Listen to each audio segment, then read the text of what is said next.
Welcome to my channel study with me. मैं राहुल चौहान आपको अपने इस स्टडी प्लेटफॉर्म पर बहुत बहुत स्वागत करता हूं दोस्तों।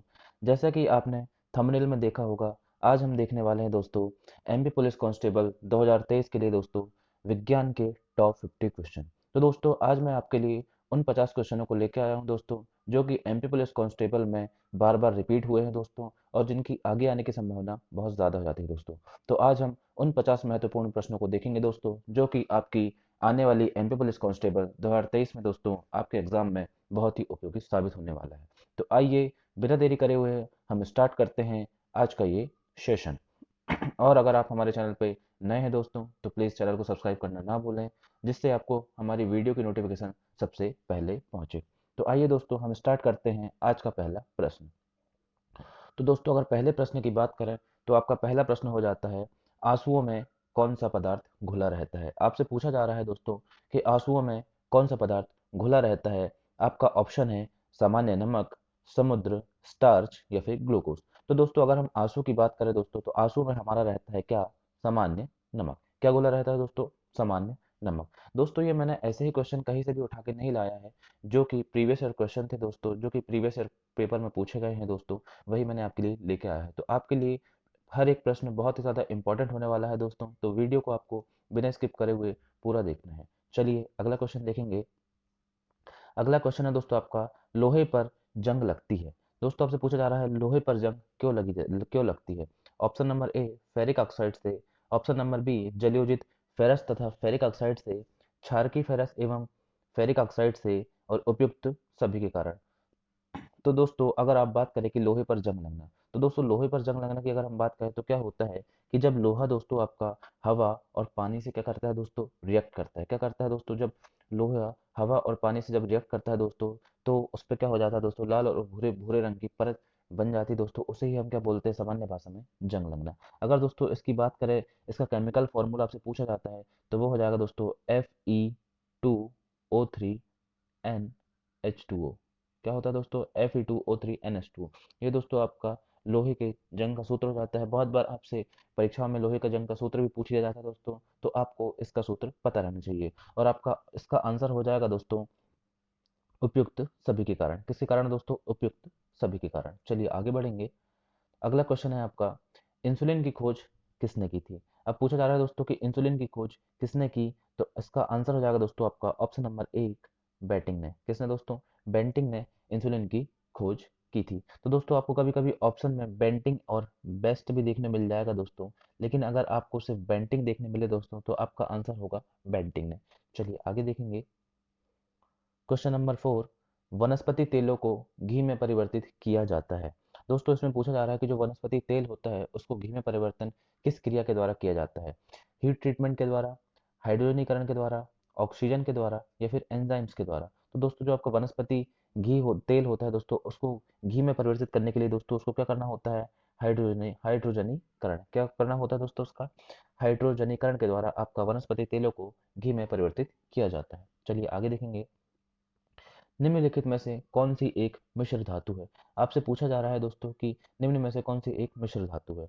तो आपके ऑप्शन है दोस्तों, ए जस्ता, बी स्टील, सी सीसा, डी एल्यूमिनियम। तो अगर बात करें दोस्तों कि मिश्र धातु मतलब एक से वैसी धातु जिसमें एक से दो से अधिक धातुओं का क्या हो दोस्तों, मिक्सचर हो। तो अगर बात करें दोस्तों स्टील, तो स्टील एक क्या है दोस्तों, मिश्र धातु है। क्या है दोस्तों, स्टील एक मिश्र धातु है। तो दोस्तों आपका होमवर्क रहेगा कि आपको बताना है कि स्टील किन किन धातुओं का मिक्सचर है। आपको क्या बताना है दोस्तों कि स्टील किन किन धातुओं का मिक्सचर है, ये आपको हमें कमेंट बॉक्स में कमेंट करके बताना है दोस्तों। चलिए आगे बढ़ेंगे। निम्नलिखित में से कौन सी ईंधन गैस नहीं है। आपसे पूछा जा रहा है दोस्तों कि इनमें से कौन सी गैस है जो कि फ्यूल गैस नहीं है। क्या पूछा दोस्तों कि फ्यूल गैस नहीं है। आपको देखना है दोस्तों नहीं है, आपको क्वेश्चन को अच्छे से पढ़ना है दोस्तों, उसके बाद ही आंसर को क्लिक करना है दोस्तों। इसमें पूछा जा रहा है कि ईंधन गैस नहीं है, तो आपके ऑप्शन है दोस्तों water gas, producer gas, laughing gas या फिर मार्स गैस। तो दोस्तों आपका आंसर हो जाएगा ऑप्शन नंबर सी। क्या हो जाएगा, हास्य गैस, लाफिंग गैस आपकी क्या है दोस्तों, ईंधन गैस नहीं है। बाकी ये वाटर गैस, प्रोड्यूसर गैस और मार्स गैस क्या हो जाती है दोस्तों, आपकी ईंधन गैस हो जाती है। अगर बात करें दोस्तों मार्स गैस किसे बोला जाता है, CH4। दोस्तों किसे बोला जाता है, CH4। CH4 means methane. किसे दोस्तों बोला जाता है दोस्तों, मीथेन को मार्स गैस बोला जाता है।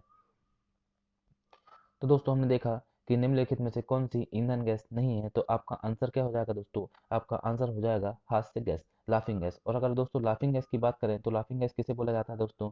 तो लाफिंग गैस की अगर हम बात करें तो वो बोला जाता है दोस्तों नाइट्रस ऑक्साइड। किसे दोस्तों? Nitrous oxide, nitrous oxide. आपसे बहुत बार क्वेश्चन में यही पूछ लिया जाता है दोस्तों कि लाफिंग गैस किसे बोला जाता है, तो आपका आंसर हो जाएगा दोस्तों नाइट्रस ऑक्साइड। आपको दोस्तों हमें कमेंट बॉक्स में नाइट्रस ऑक्साइड का दोस्तों जो फॉर्मूला होता है दोस्तों, वो आपको हमें कमेंट करके बताना है कि नाइट्रस ऑक्साइड का फॉर्मूला क्या होता है। चलिए आगे बढ़ेंगे। निम्नलिखित में से कौन सा तत्व प्रबल क्षारीय ऑक्साइड बनाता है जब ऑक्सीजन में जलता है? तो आपसे क्या पूछा जा रहा है दोस्तों कि निम्न में से कौन सा एलिमेंट है जो कि प्रबल क्षारीय ऑक्साइड बनाता है जब ऑक्सीजन में जलता है? तो दोस्तों आपसे पूछा जा रहा है कि जब इनमें से कोई तत्व है जो कि ऑक्साइड के जब ऑक्सीजन के साथ क्रिया करता है दोस्तों, तो प्रबल क्षारीय क्षारीय ऑक्साइड बनाता है। तो आपका आंसर हो जाएगा दोस्तों इसमें ऑप्शन नंबर बी, सोडियम। क्या हो जाएगा दोस्तों? आपका ऑप्शन नंबर बी, सोडियम आपका आंसर हो जाएगा दोस्तों। चलिए आगे बढ़ेंगे। क्वेश्चन नंबर 8, फैदम क्या है? आपसे पूछा जा रहा है दोस्तों कि फैदम निम्न में से क्या है? फैदम क्या एक मछली है, क्या एक पौधे का नाम है, क्या फिर एक बर्तन है, या फिर एक माप है? तो आप सभी को पता होगा दोस्तों कि फैदम एक क्या है? एक माप है। क्या है दोस्तों? माप है। तो फैदम के द्वारा हमें क्या मापा जाता है दोस्तों? हम मापते हैं समुद्र की गहराई। क्या मापते हैं दोस्तों? समुद्र की गहराई हम फैदम के द्वारा मापते हैं। चलिए आगे बढ़ेंगे। रिएक्टर स्केल किसके मापने में प्रयोग होता है? अब आपसे पूछा जा रहा है दोस्तों कि रिएक्टर स्केल का प्रयोग किस लिए होता है? ऑप्शन है आपके भूकंप की तीव्रता, वायु की गति, समुद्र की गहराई, या फिर शरीर का ताप। अगर बात करें दोस्तों तो रिएक्टर स्केल आपका होता है भूकंप की तीव्रता मापने के लिए। किसके लिए दोस्तों? भूकंप की तीव्रता मापने के लिए। अभी मैंने आपको बताया दोस्तों कि समुद्र की गहराई गहराई फैदोमीटर से मापा जाता है दोस्तों। और शरीर का ताप आपके लिए क्या होता है दोस्तों? शरीर का ताप आपने देखा होगा कि आपके पास क्या होता है दोस्तों? थर्मामीटर। थर्मामीटर से आप शरीर का टेम्परेचर मापते हैं दोस्तों। तो अगर बात करें कि रिएक्टर स्केल से, तो इसका आंसर हो जाएगा दोस्तों आपका क्या? भूकंप की तीव्रता। क्या हो जाएगा दोस्तों? भूकंप की तीव्रता। चलिए आगे बढ़ेंगे। डायनामाइट का आविष्कारक निम्नलिखित में से कौन है? आपसे पूछा जा रहा है दोस्तों कि डायनामाइट का आविष्कार निम्नलिखित में से किस साइंटिस्ट ने किया? तो आपका आंसर हो जाएगा दोस्तों अल्फ्रेड नोबल। किसने दोस्तों? Alfred Nobel. इनका पूरा नाम हो जाता है दोस्तों अल्फ्रेड बर्नार्ड नोबल। तो दोस्तों अल्फ्रेड बर्नार्ड नोबल ने क्या करा था? डायनामाइट की खोज की थी। कब दोस्तों? 1867 में। 1867 में दोस्तों डायनामाइट की खोज अल्फ्रेड बर्नार्ड नोबल ने की थी दोस्तों। अगर बात करें दोस्तों, चलिए आगे बढ़ेंगे। प्लास्टर ऑफ पेरिस प्राप्त किया जाता है। आपसे पूछा जा रहा है दोस्तों कि प्लास्टर ऑफ पेरिस किससे प्राप्त किया जाता है? आपके ऑप्शन है सोडियम बाइकार्बोनेट से, जिप्सम से, यूरिया से, या फिर कार्बन से। तो इसका आंसर हो जाएगा दोस्तों आपका ऑप्शन नंबर बी, जिप्सम। किससे दोस्तों? जिप्सम से। जिप्सम से आपका प्लास्टर ऑफ पेरिस प्राप्त किया जाता है। आपको दोस्तों कमेंट बॉक्स में हमें कमेंट करके बताना है कि जिप्सम का केमिकल फॉर्मूला क्या होता है। जिप्सम और प्लास्टर ऑफ पेरिस दोनों के केमिकल फॉर्मूला हमें कमेंट बॉक्स में कमेंट करके बताना है दोस्तों। मैं आपको होमवर्क इसलिए देता हूं दोस्तों ताकि आप अगर हमें कमेंट बॉक्स में कमेंट करके बताएंगे इसका आंसर, तो वो आपको और अच्छी तरीके से याद हो जाएगा दोस्तों, और इससे मुझे आपकी तैयारी का भी अनुभव होगा दोस्तों। चलिए आगे बढ़ेंगे। रडार में किस प्रकार की तरंगें होती हैं? आपसे पूछा जा रहा है दोस्तों कि जो रडार होता है उसमें किस प्रकार की तरंगें होती हैं? तो ऑप्शन है दोस्तों आपके विद्युत तरंगें, विद्युत चुम्बकीय तरंगें, ध्वनि तरंगें, या उपयुक्त में से कोई नहीं। तो इसका आंसर हो जाएगा दोस्तों कि जो रडार होता है दोस्तों उसमें विद्युत चुम्बकीय तरंगों का प्रयोग होता है। किसका प्रयोग होता है दोस्तों? विद्युत चुम्बकीय तरंगों का प्रयोग होता है दोस्तों। चलिए आगे बढ़ेंगे। तेज गति से आता हुआ वाहन हॉर्न बजाता है तो उसका पिच कैसा होगा? आपसे पूछा जा रहा है दोस्तों कि एक वाहन जो कि तेज गति से आ रहा है और वो हॉर्न बजाता है तो उसका पिच कैसा प्रतीत होगा आपको? ऑप्शन ऑप्शन है आप दोस्तों आपके उतना ही सुनाई देगा, अधिक सुनाई देगा, कम सुनाई देगा, या फिर पहले कम और फिर अधिक। तो दोस्तों अगर हम बात करें कि आपकी तरफ आता हुआ है दोस्तों, वाहन आपकी तरफ आ रहा है, तो आंसर हो जाएगा दोस्तों आपका अधिक सुनाई देगा। अगर दोस्तों आपसे दूर जाता है तो आपको कम सुनाई देगा, लेकिन दोस्तों वो आपके पास आ रहा है तो वो आपको अधिक सुनाई देगा। चलिए आगे बढ़ेंगे। बर्फ पर दाब बढ़ाने से उसका गलनांक क्या होता है? अब उससे पूछा जा रहा है दोस्तों कि बर्फ पर दाब बढ़ाने से उसके गलनांक में क्या परिवर्तन होगा? तो ऑप्शन है दोस्तों आपके घट जाएगा, बढ़ जाएगा, अपरिवर्तित रहेगा, या शून्य हो जाएगा। तो आंसर हो जाएगा दोस्तों आपका कि अगर आप बर्फ में दाब बढ़ा रहे हो तो उसका गलनांक क्या हो जाएगा दोस्तों? कम हो जाएगा। जो उसका मेल्टिंग पॉइंट है दोस्तों वो उसका क्या हो जाएगा? कम हो जाएगा। चलिए आगे बढ़ेंगे। गर्मियों में सफेद कपड़े क्यों पहने जाते हैं? ये दोस्तों मोस्ट डिबेटेड क्वेश्चन है दोस्तों, बहुत बार पूछा जाता है और बहुत बेसिक सा क्वेश्चन है दोस्तों। इसमें पूछा गया है कि गर्मियों में सफेद कपड़े क्यों पहने जाते हैं। ऑप्शन है आपके ऊष्मा के बुरे अवशोषक होते हैं, सस्ते होते हैं, आकर्षक होते हैं, या फिर इनमें से कोई नहीं? तो दोस्तों ऊष्मा के बुरे अवशोषक होते हैं, तो इसका आंसर हो जाएगा आपका कि गर्मियों में हम सफेद कपड़े इसलिए पहनते हैं क्योंकि वो ऊष्मा के बुरे अवशोषक होते हैं। क्योंकि वो ऊष्मा को दोस्तों ज़्यादा अब्जॉर्ब नहीं करते हैं, तो वो ज़्यादा गर्म नहीं होते हैं और हमें गर्मी का अनुभव कम होता है दोस्तों। आकर्षक होते हैं, ये तो बिल्कुल गलत हो जाएगा दोस्तों। सस्ते होते हैं, ये भी बिल्कुल गलत हो जाएगा। तो आप इसे ऑप्शन से भी एलिमिनेट कर सकते थे दोस्तों। तो इसका आंसर हो जाएगा कि उसमें के बुरा अवशोषक होता है। लेकिन दोस्तों अगर यही बात करें अपन ब्लैक कलर की, किसकी दोस्तों? ब्लैक कलर की। तो ब्लैक कलर की दोस्तों ये ऊष्मा के बहुत ही अच्छे अवशोषक होते हैं दोस्तों, इसलिए आपने देखा होगा कि हम सर्दियों में ब्लैक कलर के कपड़े ज़्यादा पहनते हैं दोस्तों। चलिए आगे बढ़ेंगे। निम्नलिखित में से गलत कथन कौन सा है? आपसे पूछा जा रहा है दोस्तों कि निम्नलिखित में से कौन सा स्टेटमेंट है जो कि गलत है। तो आपके ऑप्शन है दोस्तों, लोहा पानी में डूब जाता है, लकड़ी पानी पर तैरती है, पारा पानी पर तैरता है, या पारे में लोहा तैरता है। तो दोस्तों इस क्वेश्चन का आंसर आप तभी दे पाएंगे जब आपको डेंसिटी के बारे में पता होगा। दोस्तों घनत्व, दोस्तों आपने देखा होगा कि ज्यादा घनत्व वाली वस्तु नीचे बैठ जाती है और कम घनत्व वाली वस्तु दोस्तों कहाँ, उसके ऊपर तैरती है। तो आपको पता होगा दोस्तों कि लोहा का घनत्व पानी से ज्यादा होता है, तो लोहा तो पानी में डूब जाएगा। तो ये तो दोस्तों आपका क्या हो जाएगा, ऑप्शन नंबर ए बिल्कुल राइट हो जाएगा दोस्तों। अब पूछा गया है कि लकड़ी पानी पर तैरती है, तो ये भी बिल्कुल सही हो जाता है दोस्तों, क्योंकि लकड़ी की डेंसिटी क्या होती है कि पानी की डेंसिटी से कम होती है, तो लकड़ी पानी पर तैरती है। और दोस्तों पारे में लोहा तैरता है, ये भी सही है दोस्तों, क्योंकि पारे का जो डेंसिटी होती है दोस्तों वो लोहे की डेंसिटी से ज्यादा होती है, तो पारा नीचे बैठ जाता है दोस्तों और लोहा पारे पर तैरता है। तो आपका गलत कथन पूछा गया था दोस्तों कि पारा पानी पर तैरता है। तो ये आपका गलत हो जाएगा दोस्तों, जबकि पानी पारे पर तैरता है दोस्तों, पारा पानी पर नहीं तैरता है। चलिए आगे बढ़ेंगे। संतरे में कौन सा विटामिन अधिक होता है? आपसे पूछा गया है दोस्तों कि संतरे में किस विटामिन की अधिकता पाई जाती है दोस्तों, तो आपका आंसर हो जाएगा विटामिन सी। दोस्तों आपको विटामिन पूरे पढ़ के जाना है दोस्तों, विटामिन से बहुत ज़्यादा क्वेश्चन बनते हैं। विटामिन, सारे विटामिनों के दोस्तों केमिकल नेम, ये आपको बहुत अच्छे से तैयार करके जाना है दोस्तों। हालांकि मैं विटामिन के ऊपर एक अलग सेपरेट वीडियो बनाऊंगा दोस्तों, जिसमें मैं आपको विटामिन की संपूर्ण जानकारी देने वाला हूँ। चलिए आगे बढ़ेंगे। तो संतरे में इसमें पूछा गया था दोस्तों कि किस विटामिन की अधिकता होती है, तो आपका आंसर हो जाएगा ऑप्शन नंबर सी। और आप हमें कमेंट करके बताइएगा दोस्तों कि आपको कौन सा चैप्टर में से हमसे पढ़ना है दोस्तों, तो मैं आपके लिए वही चैप्टर नेक्स्ट वीडियो में लेके आऊँगा। चलिए आगे बढ़ते हैं। चमगादड़ अंधेरे में भी उड़ सकता है क्योंकि उन्हें सहायता प्राप्त होती है। ये पूछा जा रहा है दोस्तों कि चमगादड़ जो होते हैं वो अंधेरे में भी उड़ते हैं। चमगादड़ क्या होते हैं दोस्तों? चमगादड़ अंधेरे में भी उड़ सकते हैं दोस्तों, क्योंकि उन्हें सहायता प्राप्त होती है। कैसे? अल्ट्रावायलेट वेव से, रेडिएशन से, स्पेशल रेटिना होते हैं उनके पास, या फिर अल्ट्रासोनिक वेव से। तो आंसर हो जाएगा दोस्तों आपका अल्ट्रासोनिक वेव।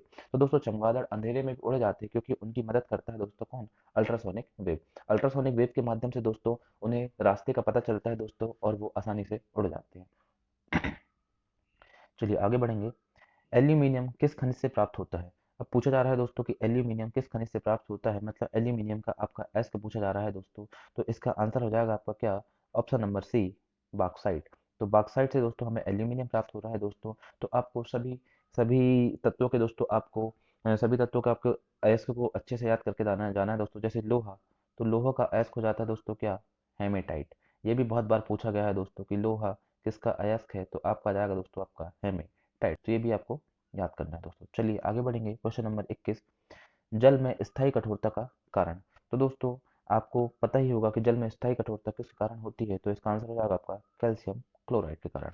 जल में जो स्थायी कठोरता होती है दोस्तों वो होती है आपकी कैल्शियम क्लोराइड के कारण। चलिए आगे बढ़ेंगे। क्वेश्चन नंबर 22, कैलोरी की मापन इकाई है। तो दोस्तों आपको पूछा जा रहा है कि कैलोरी किसकी मापन इकाई है? ऊष्मा की, ठोस की, तरल की, या ध्वनि की? तो आपका आंसर हो जाएगा दोस्तों आपका ऊष्मा की। किसकी दोस्तों? ऊष्मा की। चलिए आगे बढ़ेंगे। क्वेश्चन नंबर 23, घरों में विद्युत संयंत्र कैसे जोड़े जाते हैं? तो दोस्तों आपसे पूछा जा रहा है कि जो घरों में आपके जो इलेक्ट्रिक कंपोनेंट होते हैं दोस्तों, माफ कीजिएगा, जो आपके इलेक्ट्रिक कंपोनेंट होते हैं दोस्तों वो कैसे जोड़े जाते हैं? क्या वो सीरीज में जोड़े जाते हैं, या वो पैरेलल जोड़े जाते हैं, या फिर सीरीज प्लस पैरेलल दोनों में जोड़े जाते हैं, या फिर इनमें से कोई नहीं?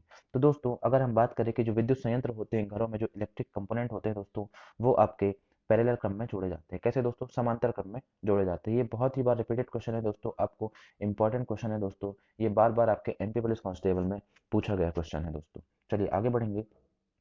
लोहे में जंग लगना क्या है? तो दोस्तों मैंने आपको जैसे ऊपर बताया कि लोहा क्या होता है दोस्तों, Fe आयरन जो होता है दोस्तों आपका हवा प्लस किससे दोस्तों, ऑक्सीजन प्लस जल से। से क्या करता है दोस्तों, रिएक्शन करता है, और रिएक्शन करने से उससे क्या होता है दोस्तों, लाल और भूरे कलर की उसमें परत जम जाती है दोस्तों, जिसे हम सामान्य भाषा में क्या बोलते हैं, जिसे हम सामान्य भाषा में बोलते हैं लोहे में जंग लगना। तो ये कैसी कैसी प्रोसेस हो जाती है दोस्तों, तो ये आपकी हो जाएगी एक केमिकल रिएक्शन। कैसी हो जाएगी दोस्तों, रासायनिक अभिक्रिया। कैसी क्रिया हो जाएगी दोस्तों, आपकी रासायनिक अभिक्रिया। चलिए आगे बढ़ेंगे। विद्युत बल्ब का फिलामेंट किसका बना होता है, तो आपसे पूछा जा रहा है दोस्तों कि जो विद्युत बल्ब है उसका फिलामेंट किस पदार्थ का बना होता है, तो आपका आंसर हो जाएगा दोस्तों टंगस्टन। किसका दोस्तों, आपका आंसर हो जाएगा टंगस्टन। तो जो विद्युत फिलामेंट होता है दोस्तों, बल्ब होता है, उसका फिलामेंट टंगस्टन का बना होता है। टंगस्टन का क्यों बना होता है दोस्तों, क्योंकि इसका जो मेल्टिंग पॉइंट होता है दोस्तों, गलनांक जो होता है बहुत ज़्यादा अधिक होता है दोस्तों। क्या होता है, गलनांक पॉइंट जो होता है दोस्तों बहुत उच्च होता है, इसलिए ये बहुत देर में दोस्तों गलता है। इसीलिए बहुत ज़्यादा टेम्परेचर इसको गलाने के लिए चाहिए होता है दोस्तों, बहुत ज़्यादा हीट इसके लिए चाहिए होती है, इसीलिए टंगस्टन का दोस्तों क्या बना होता है, विद्युत बल्ब का फिलामेंट। चलिए आगे बढ़ेंगे। क्वेश्चन नंबर 26, केतली में पानी का गर्म होना किसका उदाहरण है। आपसे पूछा जा रहा है दोस्तों कि जो केतली में पानी का गर्म होना किसका उदाहरण है। आपका आंसर है दोस्तों कंडक्शन मतलब चालन का, कन्वेक्शन मतलब संवहन, रेडिएशन मतलब विकिरण, संघनन मतलब कंडेंसेशन। तो दोस्तों अगर आप बात करें कि केतली में पानी होना, तो कंडेंसेशन तो दोस्तों इसका होगा ही नहीं। कंडेंसेशन मतलब क्या होता है दोस्तों, संघनन मतलब किसी भी चीज का जमाव बिंदु, तो जमाव बिंदु तो दोस्तों इसका आंसर हो ही नहीं सकता। अब बात करें हम चालन, संवहन और विकिरण, तो ये चालन संवहन में बात करें तो दोस्तों ये किसके हैं दोस्तों, हीट। हीट के प्रकार हो जाते हैं दोस्तों कि हीट हीट दोस्तों कैसे, हीट का प्रसार कैसे होता है, कंडक्शन द्वारा, संवहन द्वारा, विकिरण द्वारा। अगर बात करें दोस्तों चालन किन में होता है, तो चालन दोस्तों आपका होता है ठोसों में। किसमें दोस्तों, ठोस में आपका क्या होता है दोस्तों, चालन। जैसे अगर हम बात करें दोस्तों कि आपने अगर किसी गर्म रॉड को दोस्तों, अगर आपने गर्म रॉड के एक सिरे को दोस्तों आपने उसमें क्या दिया दोस्तों, हीट दिया, आपने उसमें ऊष्मा दी दोस्तों, तो आप देखें प्रतीत करेंगे कि थोड़ी देर बाद आपके दूसरे सिरे, रॉड के दूसरे सिरे में भी आपको क्या होगा दोस्तों, ऊष्मा का दोस्तों आपको, ऊष्मा दोस्तों आपको वहां पर भी आपको प्रतीत होने का, आपको ऊष्मा वहां पर प्रतीत होगी दोस्तों। तो अगर बात करें, अगर क्वेश्चन में पूछा जाता है कि ठोसों में क्या होता है, तो दोस्तों केवल ठोसों में क्या होता है दोस्तों, चालन। ठोसों में केवल चालन होता है दोस्तों। अब बात करें संवहन की, तो संवहन में संवहन एक ऐसी क्रिया है दोस्तों कि जिसमें अगर आप एक लिक्विड को गर्म करते हैं, तो लिक्विड में जैसे दोस्तों आपने जनरली देखा होगा कि ठंडियों के दिनों में हम बाल्टियों में दोस्तों वो जो रॉड आती है दोस्तों, उससे हम पानी को गर्म करते हैं। तो रॉड को दोस्तों हम देखते हैं कि हम कहाँ लगाते हैं, तली में लगाते हैं दोस्तों। क्यों, क्योंकि अगर आप रॉड को तली में लगाओगे दोस्तों, तभी जाके क्या होता है उसमें, आप देखो क्योंकि बबल बनते हैं दोस्तों, बबल कहाँ आते हैं, आपके ऊपर आते हैं। तो वो जो गर्म कण होते हैं दोस्तों, वो आपके ऊपर आते जाते हैं। तो यही है दोस्तों संवहन, और इसका आंसर भी हो जाएगा केतली में पानी का गर्म होना कौन सी प्रक्रिया है, तो वो हो जाएगी दोस्तों आपकी संवहन। और विकिरण दोस्तों, रेडिएशन के द्वारा ऊष्मा का प्रसार होना दोस्तों, वो हो जाता है आपका विकिरण। चलिए आगे बढ़ेंगे। एसआई में बल का मात्रक, तो दोस्तों आपका पूछा जा रहा है कि बल का मात्रक क्या है दोस्तों, तो आपको मात्रक से भी क्वेश्चन आपको एमपी पुलिस कांस्टेबल में दोस्तों देखने को मिलेंगे। तो इसका आंसर हो जाएगा दोस्तों, बल का मात्रक हो जाता है न्यूटन। क्या हो जाता है दोस्तों, न्यूटन। क्या हो जाता है दोस्तों, न्यूटन। चलिए आगे बढ़ेंगे। वायु क्या है, आपसे पूछा जा रहा है दोस्तों कि व्हाट इज एयर। वायु क्या है, वायु क्या एक तत्व है, मिश्रण है, यौगिक है, या फिर इनमें से कोई नहीं।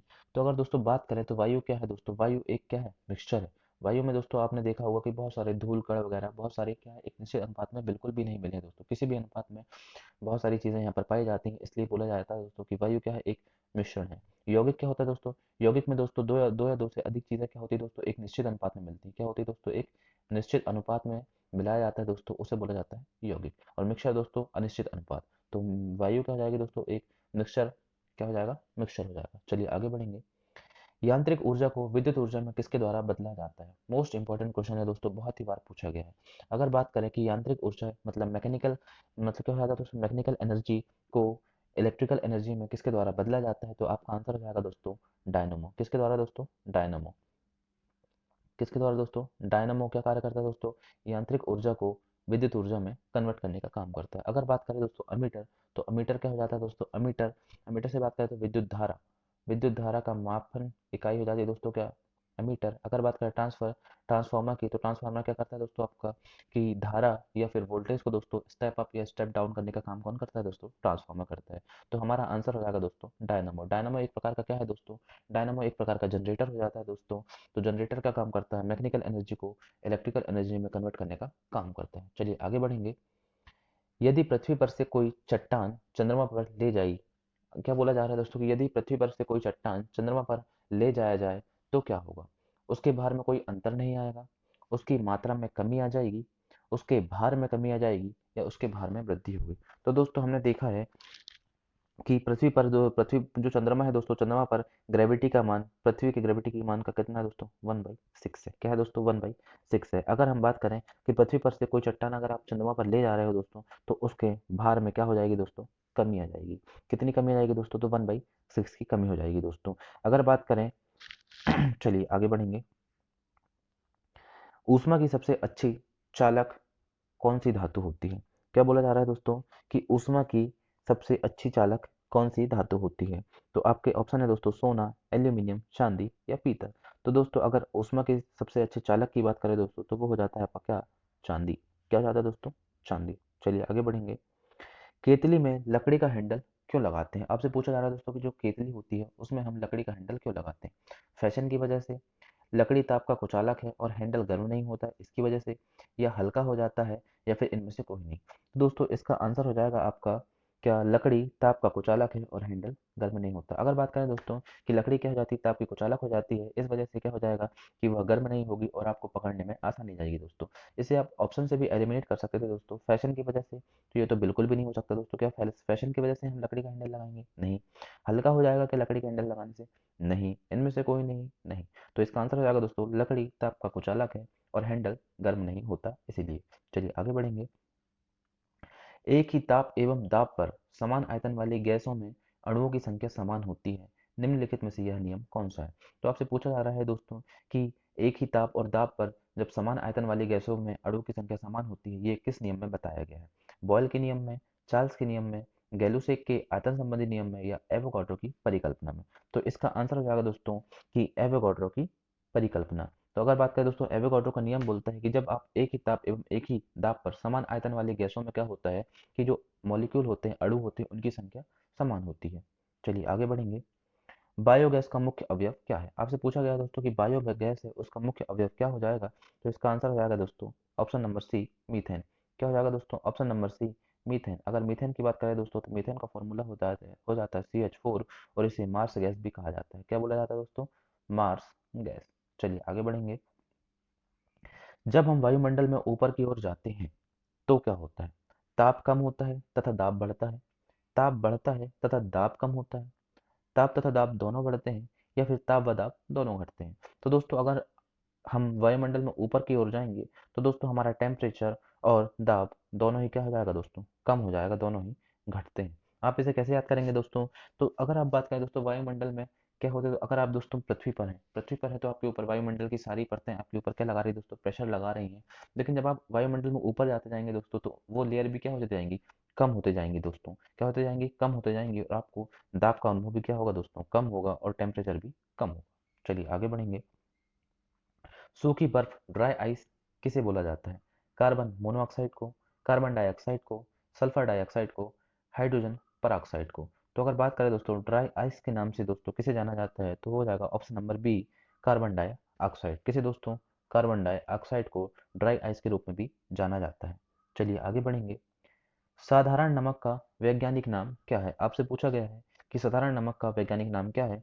Sodium sulphate, sodium chloride, sodium bicarbonate, या अमोनियम क्लोराइड? अगर बात करें दोस्तों कि साधारण नमक की, तो वो हो जाएगा आपका NaCl। आपसे कभी कभी फॉर्मूला भी पूछ लिया जाता है दोस्तों, तो उसका फॉर्मूला हो जाएगा NaCl मीन्स सोडियम क्लोराइड। चलिए आगे बढ़ेंगे। लुढ़कती हुई गेंद कुछ दूर लुढ़कने के बाद स्वयं रुक जाती है, निम्नलिखित में से किस कारण से? आपसे पूछा जा रहा है दोस्तों कि कोई गेंद है जो कि लुढ़क रही है, उसके बाद वो कुछ देर बाद आप देखेंगे कि वह क्या हो जाएगी, रुक जाएगी। ये किस नियम के कारण होता है? तो अगर बात करें घर्षण बल, गुरुत्वाकर्षण बल, जड़त्व, या उपयुक्त में से कोई नहीं। तो दोस्तों आपने एक पढ़ा होगा दोस्तों क्या, घर्षण बल। तो घर्षण बल की बात करें दोस्तों, तो घर्षण क्या होता है, किसी भी चीज की स्थिति में परिवर्तन, गति का विरोध करता है दोस्तों। क्या करता है, घर्षण गति का विरोध करता है, और इसी बल के कारण क्या होगा दोस्तों कि जो गेंद लुढ़क रही है वो कुछ टाइम बाद क्या हो जाएगी, रुक जाएगी। चलिए आगे बढ़ेंगे। संगमरमर मतलब मार्बल किसका रूप है? अगर बात करें दोस्तों संगमरमर की, तो संगमरमर क्या सेल का रूप है, नीस का है, चूना पत्थर का है, या बलुआ पत्थर का है? तो अगर बात करें दोस्तों कि सेल पत्थर आपका जो संगमरमर है दोस्तों, वो आपके चूना पत्थर का रूप हो जाता है दोस्तों। किसका हो जाता है, लाइमस्टोन का एक रूप हो जाता है। चलिए आगे बढ़ेंगे।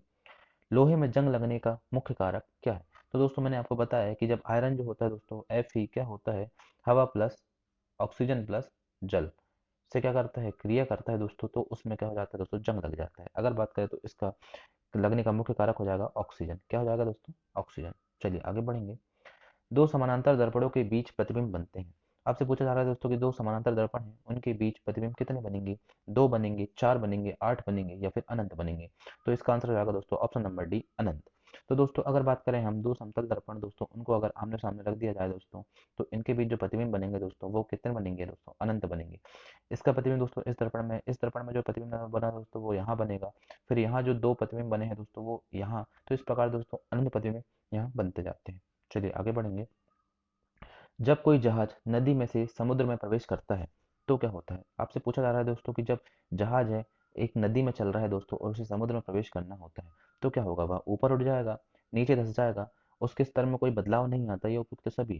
तो दोस्तों अगर आप देखा होगा दोस्तों कि जब कोई जहाज नदी से आप समुद्र में प्रवेश कराएंगे तो वो थोड़ा ऊपर उठ जाएगा। वो क्यों दोस्तों, क्योंकि जो नदी होती है दोस्तों, नदी के पानी का डेंसिटी दोस्तों क्या हो जाता है, कम हो जाता है, और समुद्र में जो पानी होता है दोस्तों उसकी डेंसिटी ज़्यादा हो जाती है दोस्तों। उसकी डेंसिटी क्या हो जाती है दोस्तों, उसकी डेंसिटी ज़्यादा हो जाती है दोस्तों नदी के पानी की डेंसिटी से। तो इस प्रकार आप देखेंगे कि वो ऊपर आपको उठा हुआ प्रतीत होगा दोस्तों। चलिए आगे बढ़ेंगे। क्या कारण है कि गेंद किसी ऊंचे स्थान पर अधिक उछलती है। आपसे पूछा जा रहा है दोस्तों कि गेंद किसी ऊंचे स्थान पर अधिक उछलती है, इसका क्या कारण है। आपके ऑप्शन है क्योंकि ऊंचे स्थानों पर मैदान की अपेक्षा वायु दाब कम होता है, या फिर क्योंकि ऊंचे स्थानों पर वायुमंडल विरल होने के कारण गेंद को कम प्रतिरोध का सामना करना पड़ता है, ऊंचे स्थानों पर गुरुत्वाकर्षण बल कम होता है, और ऊंचे स्थानों पर वायुमंडल शुद्ध होता है। तो इसका आंसर हो जाएगा दोस्तों क्योंकि ऊंचे स्थानों पर क्या होता है, आपका गुरुत्वाकर्षण बल कम होता है। तो दोस्तों जहाँ ग्रेविटी कम होगी वहां पर उसे उछलने में कोई भी दिक्कत का सामना नहीं करना पड़ेगा दोस्तों, लेकिन जहाँ ग्रेविटी ज्यादा होगी तो वहाँ ज्यादा वस्तु उछल नहीं पाएगी दोस्तों। क्यों, क्योंकि ग्रेविटी उसे अपनी ओर आकर्षित करेगी दोस्तों, अपनी ओर खींचेगी, उससे क्या होगा, उसमें उछाल में कमी आएगी। लेकिन क्या होता है दोस्तों, ऊंचे स्थानों पर ग्रेविटी का मान कम होता है दोस्तों, इससे क्या होता है दोस्तों कि गेंद में एक पर्याप्त उछाल देखने को आपको मिलेगा। चलिए आगे बढ़ेंगे। सबसे हल्की धातु कौन सी है। आपसे पूछा जा रहा है दोस्तों कि सबसे हल्की धातु कौन सी है, तो आपका आंसर हो जाएगा दोस्तों लिथियम। लिथियम दोस्तों सबसे हल्की धातु हो जाती है। और सबसे भारी धातु की बात करें दोस्तों तो ऑस्मियम। चलिए आगे बात करेंगे। मैक नंबर संबंधित है। आपसे पूछा जा रहा है दोस्तों कि मैक नंबर किस चीज से रिलेटेड है, किस चीज से संबंधित है। ध्वनि की गति से, जलयान की गति से, हवाई जहाज की गति से, या अंतरिक्ष यान की गति से। तो इसका आंसर हो जाएगा दोस्तों मैक नंबर की अगर हम बात करें तो हवाई जहाज की गति। हवाई जहाज की गति से दोस्तों क्या हो जाता है, आपका मैक नंबर संबंधित हो जाता है। चलिए क्वेश्चन नंबर 46। जब कोई मनुष्य रोशनी से अंधेरे कमरे में घुसता है तो उसे कुछ समय तक कुछ नहीं दिखाई देता है, बाद में उसे दिखाई देना आरंभ होता है, ऐसा क्यों होता है। आपने आपने कभी देखा होगा दोस्तों कि जब आप बाहर रोशनी से आते हो, बहुत धूप से आते हो और एकदम से आप अंधेरे कमरे में आते हो दोस्तों, तो आपको कुछ समय के लिए आपको धुंधला प्रतीत होता है दोस्तों, अंधेरे का प्रतीत होता है। वो ऐसा क्यों होता है, तो उसकी आंख की आइरिस सिकुड़ती है, आंख की आइरिस फैलती है, या आंख के लेंस और रेटिना की दूरी बढ़ जाती है, या उसकी आंख के लेंस की लंबाई बढ़ जाती है। तो दोस्तों अगर बात करें तो लेंस में कोई परिवर्तन तो होता नहीं है दोस्तों, तो ये तो ऑप्शन आपके वैसे ही हट गए। उसकी आंख और लेंस की रेटिना के बीच की दूरी ये भी आपका होगा नहीं दोस्तों। तो आपका आंसर हो जाएगा कि आंख की आइरिस क्या हो जाएंगी, सिकुड़ जाएंगी। क्या हो जाएंगे दोस्तों, ऑप्शन नंबर ए, आपकी आंख की आइरिस सिकुड़ती हैं, इसलिए आपको ऐसा प्रतीत होता है कि आपको कुछ सब कुछ दिखाई देना बंद हो गया है। चलिए आगे बढ़ेंगे। बिजली के हीटरों में नाइक्रोम धातु का तत्व उपयोग में लाया जाता है, क्यों। तो दोस्तों आपने देखा होगा जो हीटर होते हैं दोस्तों उसमें किसका प्रयोग किया जाता है दोस्तों, नाइक्रोम, नाइक्रोम धातु का दोस्तों प्रयोग किया जाता है। वो ऐसा क्यों किया जाता है, इसकी प्रतिरोधकता उच्च होती है, गलनांक अधिक होता है, इसमें अधिक शक्तिशाली विद्युत धारा प्रवाहित की जा सकती है, उपयुक्त सभी कारणों से। तो बात करें दोस्तों प्रतिरोधकता, हाँ बिल्कुल, अगर प्रतिरोधकता ज्यादा होगी दोस्तों तभी तो वो ज्यादा अपने क्या करेगा दोस्तों, विद्युत को ऑब्जर्व कर पाएगा। गलनांक अधिक होगा, बिल्कुल हाँ, उसका गलनांक अधिक होना चाहिए। अगर गलनांक उसका कम हो जाएगा दोस्तों तो वो मेल्ट हो जाएगा, गल जाएगा, और वो विद्युत प्रतिरोध टूट जाएगा दोस्तों। अधिक शक्तिशाली विद्युत धारा प्रवाहित की जा सकती है, तो इसका आंसर हो जाएगा दोस्तों उपयुक्त सभी कारणों के कारण आप नाइक्रोम का प्रयोग करते हैं। चलिए आगे बढ़ेंगे। निम्नलिखित में से कौन सी विद्युत चुंबकीय तरंगों का तरंग दैर्घ्य सबसे अधिक होती है। तो दोस्तों आपसे पूछा जा रहा है कि कौन सी विद्युत चुंबकीय तरंगें हैं जिनकी तरंग दैर्घ्य सबसे अधिक होती है। पराबैंगनी किरणें, सूर्य की रोशनी, गामा किरणें, या फिर अवरक्त किरणें। तो आपका आंसर हो जाएगा दोस्तों अवरक्त किरणें या फिर इंफ्रारेड वेव्स। अवरक्त किरणों को ही इंफ्रारेड वेव्स बोला जाता है दोस्तों, तो इनकी तरंग दैर्घ्य सबसे अधिक होती है। चलिए आगे बढ़ेंगे। किस धातु का गलनांक सबसे अधिक है। आपसे पूछा जा रहा है दोस्तों कि किस धातु का गलनांक जो होता है सबसे अधिक होता है, ऑस्मियम का, टंगस्टन का, मोलिब्डेनम का, या एल्यूमिनियम का। तो बात करें दोस्तों तो टंगस्टन का जो होता है आपका गलनांक सबसे अधिक होता है। मैंने आपको बताया कि टंगस्टन का उपयोग काय में किया जाता है दोस्तों, विद्युत बल्ब के फिलामेंट। किसमें दोस्तों? विद्युत बल्ब के फिलामेंट में टंगस्टन का प्रयोग हो जाता है। वो क्यों? क्योंकि उसका गलनांक सबसे ज़्यादा होता है। चलिए आगे बढ़ेंगे। आपका अंतिम प्रश्न है दोस्तों, ध्वनि की गति सर्वाधिक किसमें होती है? आपसे पूछा जा रहा है दोस्तों कि ध्वनि की गति सर्वाधिक किसमें होती है? वायु में, जल में, निर्वात में या स्टील में? तो आपका बात करें दोस्तों, इसका आंसर हो जाएगा स्टील में। किसमें दोस्तों? स्टील में। स्टील में आपकी ध्वनि की गति सर्वाधिक होगी दोस्तों। अगर बात करें यहीं पर कि प्रकाश की गति सर्वाधिक किसमें होगी, तो प्रकाश के लिए हो जाएगा दोस्तों आपका निर्वात। दोस्तों जस्ट अपोजिट हो जाता है आपका, प्रकाश का निर्वात में सबसे अधिक गति होती है दोस्तों, और ध्वनि की बात करें तो वो हो जाएगी आपकी स्टील में। जितना ठोस दोस्तों, जिसके मॉलिक्यूल ज़्यादा पास पास हो, उसमें ध्वनि की गति सबसे ज़्यादा होती है दोस्तों। तो आज हमने देखा दोस्तों सामान्य विज्ञान के टॉप 50 क्वेश्चन, जो कि आपकी एमपी पुलिस पुलिस कांस्टेबल में बहुत बार रिपीट हुए हैं दोस्तों, और जिनके आगे आने की संभावना बहुत ज़्यादा है दोस्तों। तो आज मैंने आपको वही महत्वपूर्ण 50 प्रश्न कराया दोस्तों। अगर आपको ये सीरीज़ पसंद आई हो दोस्तों, और अगर आपको हमारी मेहनत पसंद आई हो, तो प्लीज़ वीडियो को लाइक करें, ज़्यादा से ज़्यादा दोस्तों के साथ शेयर करें दोस्तों, और चैनल को सब्सक्राइब करना ना भूलें। और आप हमें कमेंट करके बताएं दोस्तों कि आपको कौन सा टॉपिक है जो कि हमारे द्वारा आपको पढ़ना है दोस्तों। तो वो आप हमें जितना ज़्यादा आप हमें कमेंट करेंगे दोस्तों, हम उसी टॉपिक को आगे आने वाली वीडियो में कवर करेंगे दोस्तों। धन्यवाद। जय हिंद, जय भारत।